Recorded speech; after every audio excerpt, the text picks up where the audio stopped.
दैनिक Chhattisgarh channel देखना शुरू कर चुके हैं आप और छत्तीसगढ़ प्रदेश की आज की तमाम सभी महत्वपूर्ण बड़ी खबरों की शुरुआत जय जोहार और नमस्कार के साथ। बस्तर लोकसभा सीट के लिए मतदान आज संपन्न होगा, जहां दिल्ली से इसकी सीधी निगरानी होने वाली है। वेबकास्टिंग से पोलिंग बूथों पर निर्वाचन आयोग अपनी पैनी नजर रखेगा। 80,000 जवानों की तैनाती में ये मतदान संपन्न होने जा रहा है। लोकसभा चुनाव के प्रथम चरण में छत्तीसगढ़ की बस्तर लोकसभा सीट के लिए आज 19 अप्रैल को मतदान संपन्न होगा। इसे लेकर भारत निर्वाचन आयोग ने अपनी तैयारियां पूर्ण कर ली हैं। खास बात यह है कि बस्तर के मतदान केंद्रों पर रायपुर के साथ साथ दिल्ली से भी अपनी नजर रखी जाएगी। इसके लिए 811 मतदान केंद्रों पर वेबकास्टिंग की व्यवस्था कर दी गई है। इस तकनीक के माध्यम से रायपुर में बैठे राज्य निर्वाचन आयोग के अधिकारी और दिल्ली में बैठे भारत निर्वाचन आयोग के अधिकारी लाइव मॉनिटरिंग कर सकेंगे। इसके साथ ही सुरक्षा व्यवस्था के लिए 80,000 जवानों की तैनाती की जा रही है, जिसमें 35,000 जवान सेंट्रल फोर्सेस के हैं। बस्तर लोकसभा सीट में 1961 मतदान केंद्र है और इन मतदान केंद्रों में 159 मतदान केंद्र जो नो नेटवर्क जोन में हैं। इनमें 90 केंद्रों में सूचना के लिए वॉकी टॉकी की व्यवस्था की गई है, जबकि 69 अंदरूनी मतदान केंद्रों में रनर यानी दौड़ कर सूचना देने वाला व्यक्ति की मदद से सूचनाओं का आदान प्रदान किया जाना है। बीजेपी नेताओं को नक्सलियों की धमकी मिल रही है। कहा, तिरुपति और कैलाशनाथ जैसा अंजाम होगा। चुनाव प्रचार प्रसार से दूर रहे वरना मारे जाओगे। दरअसल बस्तर के लोकसभा चुनाव के पहले नक्सलियों ने भाजपा नेताओं को धमकी दे डाली है। बैनर और पोस्टर के माध्यम से कहा कि आदिवासियों की मौत के जिम्मेदार भाजपा ही हैं। अगर लोकसभा चुनाव प्रचार प्रसार से दूर रहें तो इन्हीं में आपकी भलाई है। प्रचार में शामिल होने वाले नेताओं का हाल तिरुपति कटला और कैलाशनाथ जैसा होगा, मारे जाओगे। इस पर डिप्टी सीएम अरुण साहब ने कहा कि नक्सली कांग्रेस के इशारे पर काम कर रहे हैं। दरअसल नक्सलियों ने दंतेवाड़ा जिले के इंद्रावती नदी के पास छिन्नार, चेरपाल और तुमरी गुंडा मार्ग पर भारी संख्या में बैनर और पोस्टर चस्पा किए हैं, जिस पर पुलिस ने सभी पोस्टर्स को निकाल दिया है। इन धमकी भरे पोस्टर्स में भाजपा नेताओं को चेतावनी दी गई है। फिलहाल पुलिस ने भी किसी भी तरह के नेताओं को बिना जानकारी दिए प्रचार में जाने से मना किया है। हालांकि धमकी भरे पर्चे का डिप्टी सीएम अरुण साहब ने जवाब देते हुए कहा कि नक्सलियों ने पहले भी इसी तरह की धमकी दी थी। कांग्रेस के इशारे पर नक्सली काम कर रहे हैं। निश्चित रूप से हमारी सुरक्षा बल सजग है और किसी को भी कानून व्यवस्था हाथ में लेने नहीं दिया जाएगा। छत्तीसगढ़ व्यापम की 11 प्रवेश परीक्षाओं के लिए 5.25 लाख फॉर्म डाले गए हैं, जिनमें बीएड और डीएलएड के लिए 72% फॉर्म है और एक बार फिर से वही ट्रेंड रिपीट हो रहा है। दरअसल प्रदेश के विभिन्न शिक्षण संस्थानों में दाखिलों के लिए व्यापम की ओर से 11 प्रवेश परीक्षाएं आयोजित करनी है और इनमें से pre engineering test, pre polytechnic test, pre pharmacy test, pre agriculture test, pre BEd, pre DElEd जैसे BSc nursing, MSc nursing, post basic nursing, BA BEd और बीएससी बीएड, साथ ही एमसीए के एंट्रेंस एग्जाम शामिल हैं, जिसके लिए पिछले दिनों आवेदन मंगाए गए थे। इन परीक्षाओं के लिए व्यापम को इस बार तकरीबन 5.25 लाख फॉर्म मिले हैं। इनमें से बीएड व डीएलएड के लिए सबसे ज़्यादा 3,71,000 यानी कुल आवेदन का 72% फॉर्म इसी के लिए मिला है। पिछली बार की तरह ही इस बार भी बीएड और डीएलएड टॉप पर है। व्यापम की प्रवेश परीक्षाएं 13 जून से लेकर 7 जुलाई तक प्रवेश परीक्षाएं आयोजित होनी है और जानकारी के मुताबिक पिछले कुछ वर्षों में बीएड की डिमांड सबसे ज़्यादा है। प्राइमरी टीचर भर्ती से बीएड अमान्य होने के बाद अब डीएलएड की मांग भी बढ़ी है।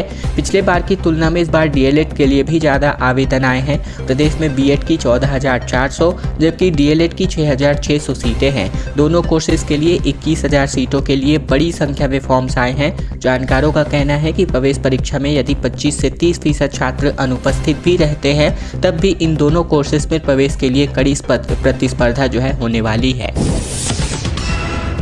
छत्तीसगढ़ में पारा 44 डिग्री के पार पहुंच चुका है। डोंगरगढ़ सबसे अधिक गर्म स्थान रहा और लोगों का हाल गर्मी की वजह से बेहाल हो रहा है। अधिकतम तापमान में हो रही बढ़ोतरी की वजह से प्रदेश में अब गर्मी विकराल रूप धरती जा रही है। वहीं प्रदेश भर में बीते दिन अधिकतम तापमान एआरजी डोंगरगढ़ का 44.3 डिग्री सेल्सियस रिकॉर्ड किया गया। वहीं रायपुर में भी अधिकतम तापमान 40.7 डिग्री सेल्सियस दर्ज हुआ, जो कि सामान्य से 1 डिग्री सेल्सियस ज़्यादा रहा। मौसम वैज्ञानिकों का कहना है कि या शनिवार से प्रदेश में मौसम का मिजाज बदलेगा और बादल गरजने के साथ ही अंधड़ चलने की संभावना भी है। इसके चलते आने वाले दिनों में अधिकतम तापमान में हालांकि विशेष बदलाव नहीं होगा। दोपहर की तपती धूप अब चुभने लगी है, गर्म हवाओं के थपेड़े भी शुरू हो चुके हैं। रायपुर के साथ ही प्रदेश भर में गुरुवार को मौसम शुष्क रहा और अधिकतम तापमान के साथ न्यूनतम तापमान में भी बढ़ोतरी हुई। रायपुर का अधिकतम तापमान सामान्य से 1 डिग्री ज़्यादा रहा, जबकि जगदलपुर का अधिकतम तापमान सामान्य से 4 डिग्री सेल्सियस ज़्यादा रहा है। गटर साफ कर रहे 2 युवकों की मौत हो गई। रायपुर के अशोका बिरयानी सेंटर में यह हादसा हुआ, जहां जहरीली गैस की वजह से जान जाने की आशंकाओं को लेकर के पत्रकारों से पूछताछ पर मारपीट भी हो गई। दरअसल रायपुर के जीई रोड स्थित अशोका बिरयानी सेंटर पर 2 कर्मचारियों की मौत हो गई। टैंक की सफाई के लिए 2 कर्मचारियों को गटर में उतारा गया था और शुरुआती जाँच में गटर की सफाई के दौरान निकली गई जहरीली गैस से मौत की आशंका जताई जा रही है। मामला तेलीबांधी थाना क्षेत्र का बताया जा रहा है। वहीं गटर में उतरा एक कर्मचारी नील कुमार इलेक्ट्रीशियन भी था। पुलिस ने बताया कि गटर की सफाई के दौरान कर्मचारी बेहोश हो गए। जब वे काफी देर तक बाहर नहीं आए तो होटल में काम करने वाले दूसरे कर्मचारी गटर के पास गए। आवाज लगाने पर जब कोई जवाब नहीं आया, जिसके बाद कुछ कर्मचारियों ने गटर में उतरकर दोनों को बाहर निकाला। खबर मिलते ही मौके पर पहुंचे पत्रकारों ने कवरेज शुरू की तो अशोका बिरयानी का प्रबंधन सवालों से बौखलाता नजर आया और इस दौरान पत्रकारों से मारपीट कर दी गई। निजी चैनल के कैमरामैन को भी इनके कैमरा को तोड़ दिया गया। कर्मचारियों ने फौरन डायल 112 को इसकी सूचना दी और पुलिस की टीम यहां पर मौके पर पहुंची। मुख्यमंत्री विष्णुदेव साय आज अंबिकापुर में भाजपा प्रत्याशी चिंतामणि महाराज के लिए नामांकन रैली में सम्मिलित होने जा रहे हैं। दरअसल छत्तीसगढ़ के मुख्यमंत्री विष्णुदेव साय आज अंबिकापुर में भाजपा प्रत्याशी की नामांकन रैली में सम्मिलित होंगे। ये जानकारी देते हुए संयुक्त रूप से भाजपा सरगुजा लोकसभा संयोजक कमल भान सिंह व संयोजक अखिलेश सोनी ने बताया कि भाजपा सरगुजा लोकसभा प्रत्याशी चिंतामणि महाराज की 19 अप्रैल को अंबिकापुर में होने वाली नामांकन रैली में प्रदेश के मुख्यमंत्री विष्णुदेव साय सहित कैबिनेट मंत्री, विधायक व भाजपा के कई नेता सम्मिलित होंगे। नामांकन रैली में सीएम के साथ साथ कृषि मंत्री रामविचार नेताम, महिला एवं बाल विकास मंत्री लक्ष्मी राजवाड़े और स्वास्थ्य मंत्री श्याम बिहारी जायसवाल, लोकसभा क्लस्टर प्रभारी बिलासपुर विधायक अमर अग्रवाल, सह क्लस्टर प्रभारी राम सेवक पैकरा, संभागीय संगठन प्रभारी राजा पांडे, लोकसभा चुनाव प्रभारी लखनलाल साहू और सह प्रभारी चंपा देवी पावले सम्मिलित होने वाले हैं। नामांकन रैली सुबह 10:30 बजे से स्थानीय अग्रसेन भवन के पास से निकलकर अग्रसेन चौक, जयस्तंभ चौक, सदर रोड होते हुए महामाया चौक, संगम चौक और देवीगंज रोड होते हुए घड़ी चौक फिर कला केंद्र मैदान पर पहुंचने वाली है। नक्सलियों ने मारे गए अपने 27 साथियों के नाम लिस्ट के तौर पर जारी किए हैं। कांकेर एनकाउंटर में 29 माओवादी ढेर हुए थे। इनमें से 2 DVCM और एक LOS कमांडर शामिल है। दरअसल छत्तीसगढ़ के कांकेर जिले में बेठिया थाना इलाके में मुठभेड़ में 15 महिला समेत कुल 29 नक्सली मारे गए थे। एनकाउंटर के 3 दिन बाद नक्सलियों ने 27 नामों की लिस्ट जारी की है, जिसमें से 2 नाम नक्सलियों के पास भी नहीं है। नक्सली लीडर रामको हिचाकी ने प्रेस नोट में कहा है कि पुलिस ने जो 9 लोगों के नाम जारी किए हैं वह गलत है। हमने जो नाम बताया है वो सही है। दरअसल मृतकों में 2 DVCM कैडर के नक्सली भी थे, जिन पर 8-8 लाख रुपए का इनाम था। नक्सलियों ने कुल 27 नामों की लिस्ट जारी की है। वहीं पुलिस ने तकरीबन 29 नाम बताए थे, जिनमें से 8 नामों को नक्सलियों ने गलत बताया है। 15 अप्रैल को ये मुठभेड़ हुई थी। 16 अप्रैल की दोपहर पुलिस फोर्सेस कलपर में नक्सलियों के ठिकाने पर पहुंची और दोपहर 2 बजे नक्सलियों को घेर कर मारा गया। तकरीबन 5.5 घंटे तक चलाए गए इस मुठभेड़ में जवानों ने कुल 29 नक्सलियों को मार गिराया है। ये छत्तीसगढ़ के नक्सल इतिहास का सबसे बड़ा एनकाउंटर भी रहा था। छत्तीसगढ़ में चुनाव से पहले बीजेपी को एक बड़ी खुशखबरी मिली है। 2,80,000 अनियमित कर्मचारियों ने इनको समर्थन दे दिया है। छत्तीसगढ़ समेत देश भर में कुल 19 अप्रैल को लोकसभा चुनाव के प्रथम चरण के लिए मतदान होने जा रहा है और इस बीच भारतीय जनता पार्टी के लिए एक बड़ी खुशखबरी सामने आई है। छत्तीसगढ़ संयुक्त अनियमित कर्मचारी महासंघ एवं समस्त कर्मचारी संगठन ने भाजपा प्रदेश अध्यक्ष किरण सिंह देव के लोकसभा चुनाव को बीजेपी को वोट देने का समर्थन पत्र लिखा है। दरअसल संघ के के प्रदेश अध्यक्ष रवि गढ़पाले ने इस समर्थन पत्र में लिखा, छत्तीसगढ़ विधानसभा चुनाव 2023 में भाजपा की घोषणा पत्र में मोदी की गारंटी के मुताबिक 100 दिन के भीतर अनियमित कर्मचारियों के लिए कमेटी गठित की जाएगी। सरकार बनने के बाद इस वादे को पूरा कर दिया गया है, जिससे प्रदेश के लाखों कर्मचारियों को विष्णु के सुशासन पर भरोसा है। भाजपा प्रदेश अध्यक्ष किरण सिंहदेव ने 2,80,000 कर्मचारियों द्वारा भाजपा को समर्थन देने हेतु आभार जताया। भाजपा प्रदेश अध्यक्ष किरण सिंहदेव ने कहा कि भाजपा जो कहती है वह करती है। उन्होंने बताया कि छत्तीसगढ़ संयुक्त अनियमित कर्मचारी महासंघ द्वारा प्रदेश के 2,80,000 अनियमित कर्मचारियों एवं उनके परिवारजनों ने भाजपा को अपने वोट देने के संबंध में अपना समर्थन पत्र दिया है। उन्होंने आगे कहा कि प्रधानमंत्री नरेंद्र मोदी जी की गारंटी एवं विष्णु सरकार के सुशासन पर अपना विश्वास जताने वाले अनियमित कर्मचारियों का आभार व्यक्त करता हूँ। कांकेर के पूर्व विधायक शिशुपाल सोरी भाजपा में शामिल हो गए हैं। सीएम विष्णुदेव साय ने इनको सदस्यता दिलाई। 100 से अधिक नेता जो है कांग्रेस से भाजपा में आ चुके हैं। कांकेर में कांग्रेस से पूर्व जो विधायक है शिशुपाल सोरी ने पार्टी छोड़ करके भाजपा ज्वाइन कर ली है। रायपुर में बीती शाम को सीएम साय ने उन्हें सदस्यता दिलाई। कांकेर और बिलासपुर से 100 से ज़्यादा कांग्रेस के नेता भाजपा में सम्मिलित हुए हैं। इससे पहले शिशुपाल सोरी ने मीडिया को दिए बयान में कहा था कि कांग्रेस की खराब नीति और अनदेखी से आहत होकर वे भाजपा ज्वाइन करने जा रहे हैं। शिशुपाल को पिछली सरकार ने कैबिनेट मंत्री का दर्जा मिला हुआ था। वो अक्सर भाजपा को उसकी नीतियों की वजह से घेरा करते थे। शिशुपाल आईएएस ऑफिसर रह चुके थे। वहीं रिटायरमेंट के बाद वे राजनीति में आ गए और कांकेर में कांग्रेस में जो है सक्रिय रहे। आदिवासी समुदाय के शिशुपाल सोरी कई सामाजिक पदों पर भी रहे हैं। समाज में उनकी अच्छी पैठ है और ऐसे में जब कांकेर से 26 अप्रैल को वोटिंग होनी है, उन्होंने कांग्रेस छोड़ दी है। वहीं शिशुपाल सोरी 2018 के चुनाव में पहली बार कांग्रेस की टिकट पर विधायक चुने गए थे। शिशुपाल सोरी कांकेर जिला मुख्यालय के पास ग्राम पंचायत दुमाली के रहने वाले हैं। राजनांदगांव में भाजपा और कांग्रेस की राम राजनीति इन दिनों देखने को मिल रही है। जहां मंदिरों की शरण में भूपेश बघेल पहुंच रहे हैं तो संतोष पांडे मोदी की गारंटी को लेकर घूम रहे हैं। दरअसल देश में राम मंदिर के माहौल के बीच छत्तीसगढ़ में भी अब धर्म और हिंदुत्व का असर साफ दिखाई दे रहा है। कांग्रेस प्रत्याशी और सीएम भूपेश बघेल के प्रचार के दौरान मंदिरों में दर्शन के लिए पहुंच रहे हैं। रोजाना 25 से 30 गाँवों का दौरा भी कर रहे हैं और इतना ही नहीं मंदिर भी जा रहे हैं। यहाँ तक कि भूपेश बघेल के जारी होने वाले शेड्यूल में मंदिर दर्शन का भी विशेष रूप से उल्लेख किया जा रहा है। उनका सोशल मीडिया हैंडल भी समय समय पर राममय दिखाई दे रहा है।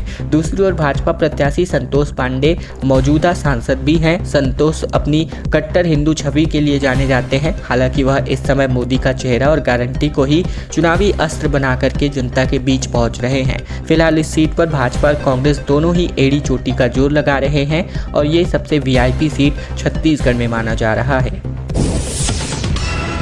कांग्रेस चुनाव प्रभारी ने अपना पाला बदल लिया है। संतोष कौशिक समेत दर्जनों कांग्रेसी भाजपा में सम्मिलित हो गए हैं। विष्णु यादव ने इनको प्रवेश दिलाया है।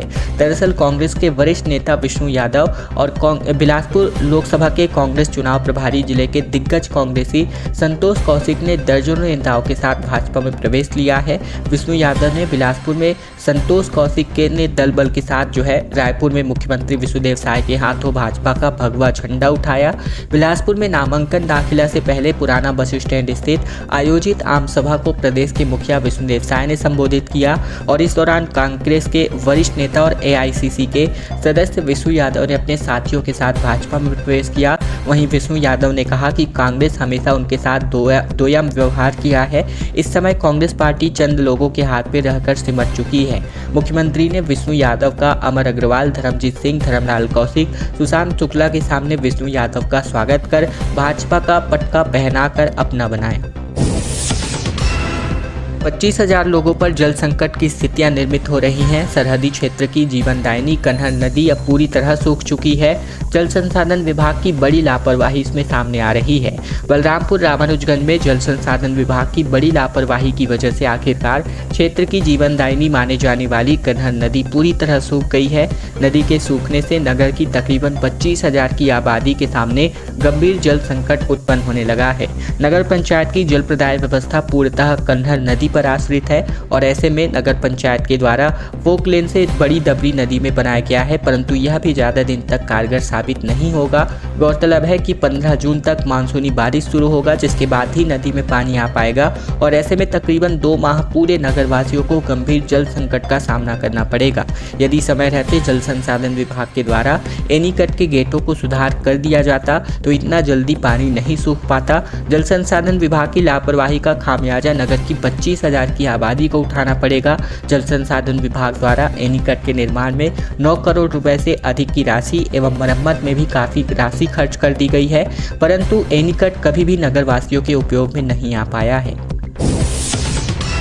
21 अप्रैल को डोंगरगांव में प्रियंका गांधी अपनी आम सभा संबोधित करने वाली हैं। दीपक बैज ने तैयारियों का जायजा लिया और कहा कि देश में कांग्रेस की सरकार बनेगी। राजनांदगांव संसदीय क्षेत्र के डोंगरगांव विधानसभा मोहड़ में 21 अप्रैल को 2 बजे कांग्रेस महासचिव और लोकसभा के चुनाव स्टार प्रचारक प्रियंका गांधी की जनसभा आयोजित होने जा रही है। प्रदेश कांग्रेस कमेटी के अध्यक्ष दीपक बैज इस सभा स्थल का जायजा लेने पहुंचे, जहां दीपक बैज ने कहा कि राजनांदगांव संसदीय क्षेत्र से कांग्रेस की जीत सुरक्षित होने के साथ साथ देश में कांग्रेस की सरकार ही बनेगी। बैलगाड़ी लेकर के विधायक सुशांत शुक्ला नामांकन फॉर्म भरने पहुंचे, जहां मुख्यमंत्री ने कहा कि साधारण नहीं, ये रिकॉर्ड बनाने वाला चुनाव संपन्न होगा। विधायक सुशांत शुक्ला तोखन साहू की नामांकन रैली में एक नए अंदाज में दिखाई दिए, जहां भाजपा के पक्ष में माहौल बनाने बेलतरा विधानसभा भाजपा कार्यकर्ताओं के साथ बैलगाड़ी के साथ पहुंचे। विधायक सुशांत ने इस दौरान भाजपा प्रत्याशी तोखन साहू को जिताने की अपील भी की। बिलासपुर लोकसभा में आयोजित नामांकन पत्र दाखिला रैली में आए जनमानस को इन्होंने संबोधित करते हुए छत्तीसगढ़ के मुख्यमंत्री विष्णुदेव साय ने कहा कि न्यायधानी बिलासपुर लोकसभा सीट से भारतीय जनता पार्टी लोकप्रिय उम्मीदवार तोखन साहू को भारी मतों से जीतकर सांसद बनाना है। ये कोई साधारण चुनाव नहीं है, मोदी को तीसरी बार देश के प्रधानमंत्री बनाने का चुनाव है, जो कि रिकॉर्ड तोड़ मतदान होने जा रहा है। ये सभी बातें भाजपा प्रत्याशी ने कही। सीएम साय ने कहा कि हताश कांग्रेसी उल्टे सीधे बयान दे रहे हैं। बिलासपुर में 3 दिन पहले कांग्रेस से नामांकन फॉर्म लेने वाले विष्णु यादव जो है भाजपा में सम्मिलित हो चुके हैं। दरअसल छत्तीसगढ़ में बीते दिन लोकसभा चुनाव के तीसरे चरण के लिए नामांकन के साथ ही शक्ति प्रदर्शन का सिलसिला चला, जहां बिलासपुर, कोरबा और जांजगीर में बीजेपी और कांग्रेस दोनों ही पार्टी ने अपना जोर लगाया। इस बीच बिलासपुर में 3 दिन पहले कांग्रेस से नामांकन फॉर्म लेने वाले विष्णु यादव अब भाजपा में शामिल हो गए हैं। बिलासपुर में विष्णु यादव के साथ कई और कांग्रेस कार्यकर्ताओं ने भी बीजेपी की सदस्यता ग्रहण की है और इस दौरान मुख्यमंत्री ने सभी का स्वागत किया है। वहीं डिप्टी सीएम अरुण साव ने कहा कि अब 2 विष्णु प्रदेश में कमाल करेंगे। इसी के साथ ही जांजगीर सीट से बीजेपी प्रत्याशी कमलेश जांगड़े की ओर से प्रस्तावक ने फॉर्म जमा किया है। वहीं 19 अप्रैल को आमसभा विष्णुदेव साय भी सम्मिलित हो सकते हैं।